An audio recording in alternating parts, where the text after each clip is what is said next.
Жаңы тигилген көчөттү 1 жылда кантип 2 метрге чейин өстүрүүгө болот. Ассаламу алейкум туугандар. Биз агролидер көп учурда кардарыларыбыздын тиккен көчөттөрүн карап көрүп келатабыз. Бир күндүлүк Бакыт деген багбаныбыз 1 жылда эң жакшы карап 2 метрге чейин өстүргөн багбаныбыз бар. Туугандар, ушул секрет эмнеде? Кээ бир жерлерде билесиздер, жакшы өспөй калат, жери туура эмес болуп калат, же болбосо pH жогору болуп калат, же таштуу, же убагында суудан бере албай калат. Кыскасы, агротехникасын жакшы карабай калган учурда көчөт начар өсүп калат. Эң башында биз кече көчөт кантип тигиш керек, бул боюнча видео тартканбыз. Бул экинчи видео десек болот. Туугандар, көчөттөрдү эгерде сиздерге тандоо боло турган болсо, кимисин тандамаксыздар?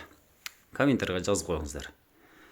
Бизге келген клиенттердин көпчүлүгү бутактанган, же болбосо 2 жылдык болуп кеткен, кайра кесилген көчөттөрдү тандайт. Мына сол жактагы көчөттөрдү көбүнчө тандайт.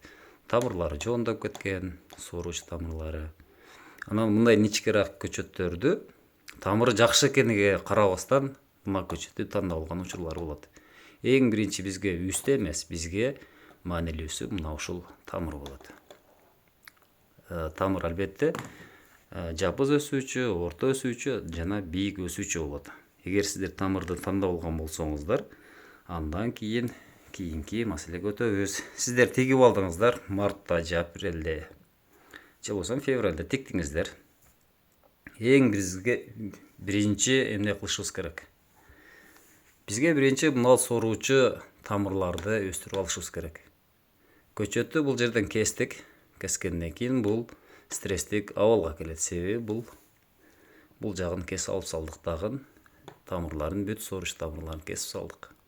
Демек бизге эң биринчи мына ошону чыгарып алыш үчүн биз гум салганбыз, башка салганбыз, ошондой эле карневенге чылап тиккенбиз, туурабы?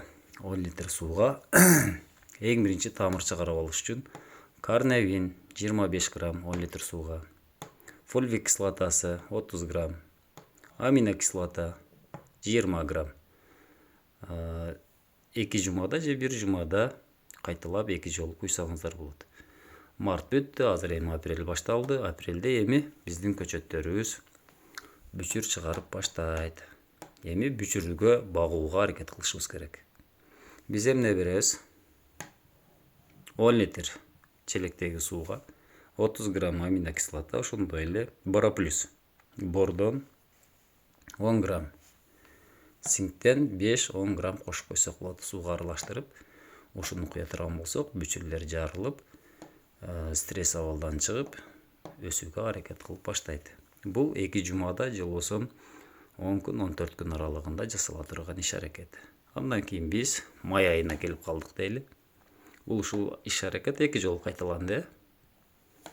Эми майда мынтип күчтүү өсүүчү болуп чыга келет эми.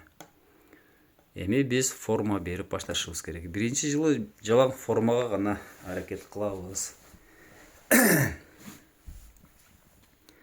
Майда болсо биз кайсыл иш чараны кылсак болот? Ошол эле аминокислоталарды беребиз. Күчтүү өсүш үчүн биз гормоналдык гибрилин, ошондой эле цитоканин деген немелер бар. Ушул гормоналдык дарыларды колдонсок болот. Ушул май айында, июнь айында күчтүү өстүрүү үчүн биз ушуларды колдонсок жакшы болот. Июль айына өтөбүз. Июль айында уже күн ысып калат. Кадимкидей көчөттөр стресс алгандыктан өсүү токтойт. Мына ушул учурда көпчүлүгүбүз азот берсек болобу деген суроону көп беришет да. Биз бул жерде эгер НПК берген болсок, анда мына ушул учурда өсүүнү карайбыз. Эгер жакшы өспөй атса, анда кошумча азыраак, өтө көп эмес, азыраак берсе болот. Кичине чай кашыктан 15 грамм, 20 граммдан жумасына берип турса болот. Июль айында токтоду деп айттык. Эми күн бир аз кайтып баштаганда август айында кайра өсүп баштайт. Мына ушул учурда биз көп азот берип коебуз. Август айында негизи токтотуш керек азот бергенди. Биз эми бутакты бышыруу менен кышка даярдап башташыбыз керек. Августта эгер азотту көп берип койсоңуздар, анда кышка жакшы даярдана албай калат дагы. Кышында суу куруп кетиши мүмкүн. Биринчи жылда жашыл бутоо жүргүзбөшүбүз керек. Эгер жашыл бутоо жүргүзө турган болсок, бул жерде налсыз кышка бышпаган бутактар өсүп чыгат. Октябрь айына барганда биз калий, фосфор ушундай нерселерди беребиз. Бул жерде азыр кальцийди айтпай кеттик. Бул жерде айтпаганыбыздын бир себеби бар. Биздин Кыргызстандын көпчүлүк тоолору таштуу, кальцийлүү келет, ошондуктан суу менен жетиштүү абалда келет. Керек болсо ашыкчасы менен дагы келиши мүмкүн.